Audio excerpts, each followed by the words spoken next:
Picture a packed Pennsylvania auditorium, just like this one. The air is humming with anticipation. Proud parents, that muscled ruffle of cellophane-wrapped candy, that's right, it's nativity playtime. Yes. My nephew, the youngest of three, was selected to be one of the wise men to deliver the gifts to the Christ child. His job was to deliver the frankincense. This is an important detail.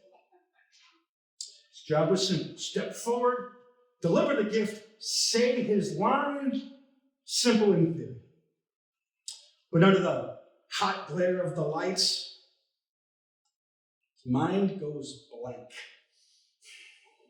And all those words that we'd rehearsed tirelessly the night before and in the car on the way to the show, like Kaiser Soze, poof, are gone.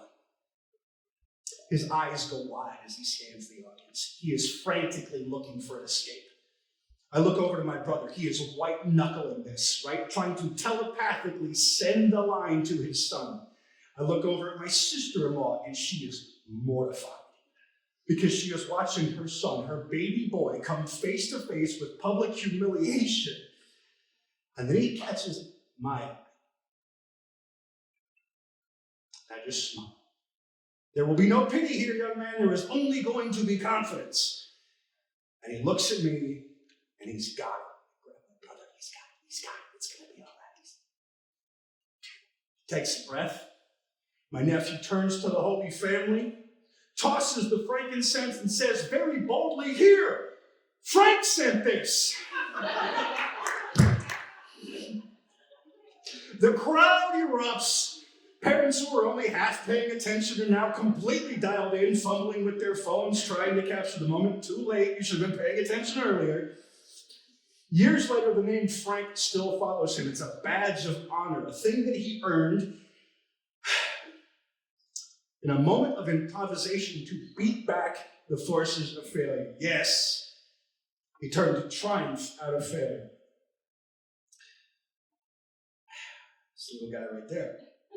My nephew's instinctive decision to embrace risk aligns perfectly with what researchers Susan Fisk and John Overton discuss in their article, Bold or Reckless, the Impact of Workplace Risk-Taking on Attributions and Expected Outcome. That's a lot of words, but don't worry, we're going to get to the heart of the matter. They found that risk-takers, even those who fail, are often viewed more favorably than risk avoiders. In one experiment, participants evaluated a hypothetical manager who made a risky decision and, of course, backfired. Surprisingly, the manager was still rated higher on leadership and decisiveness than the one who chose the safer option. The research backs this up. Their study demonstrated that those who take calculated risks are perceived as more agentic. That is to say, more in control of their actions, but surprisingly also more in control of the outcome. This perception translates to tangible rewards. Yeah, the good stuff. Higher likelihoods of promotions, stronger evaluations, and even more forgiveness when things don't go as planned. This tells us something profound about human psychology. We admire boldness. It's not the act of taking a risk. It's not just the result. It's the act of taking a risk, not just the result, that shapes how others perceive us. Consider this. A Gallup poll found that 37% of US employees say they're afraid to take risks at work due to a fear of failure. That's 1/3 of the workplace afraid to take a shot, stuck in the safety zone, avoiding opportunities that could lead to innovation or career advancement. Meanwhile, the folks at Harvard Business Review, they report that companies led by risk takers outperform their competitors by 24% in revenue growth. The data is clear. Calculated risk isn't just admirable, it's profitable. Lastly, according to the fine folks at Business Wire, 86% of industry leaders firmly believe that taking risks to outpace their competitors makes them a better leader. So what does this mean for the rest of us? It means embracing the uncertainty of the spotlight. Even if it means risking embarrassment, it means writing the bold essay, pitching the wild idea, or tossing the metaphorical frankincense and just hoping Joseph catches it. When we see someone step into the unknown, we collectively root for their success, and you all know it's true. Think about it.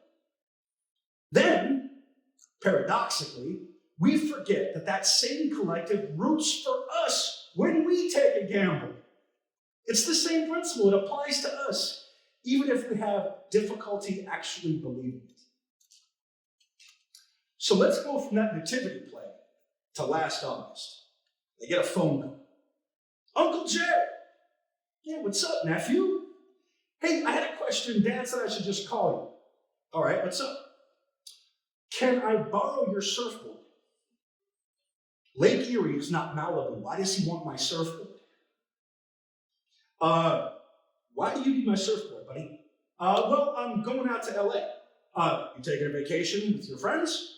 Oh no, I got into UCLA Film School. Sorry, what? I've seen your report card, nephew. It's like an atlas of the world's great bodies of water. Mediterranean, red, black, Caribbean, all seas. How? What? So apparently my risk-taking nephew got into UCLA Film School on the strength of his essay, which was entitled, Why the Texas Chainsaw Massacre and Boogie Nights Are the Most Important Films of the 20th Century.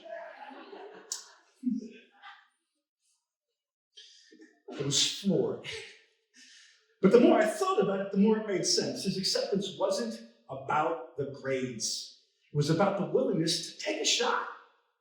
He gambled on his passion and his ability to articulate it in a way that stood out. UCLA Film School told his father, my brother, it was one of the very best essays they'd received in a decade. So I said, all right, Bob, you come out and visit your Uncle Jay, I'll give you my surfboard. My nephew's journey from that nativity play to UCLA is a testament to the power of calculated risk.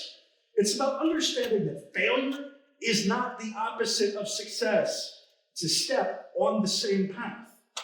And that sometimes, as in my nephew's case, it's not even failure at all. So here's my challenge to you. When faced with a decision, don't just weigh the risks. Think about the rewards. Whether you're standing on stage, sitting in a boardroom, or deciding whether to hit send on an email, remember, fortune favors the bold. Take the leap. You might just surprise yourself and everybody else.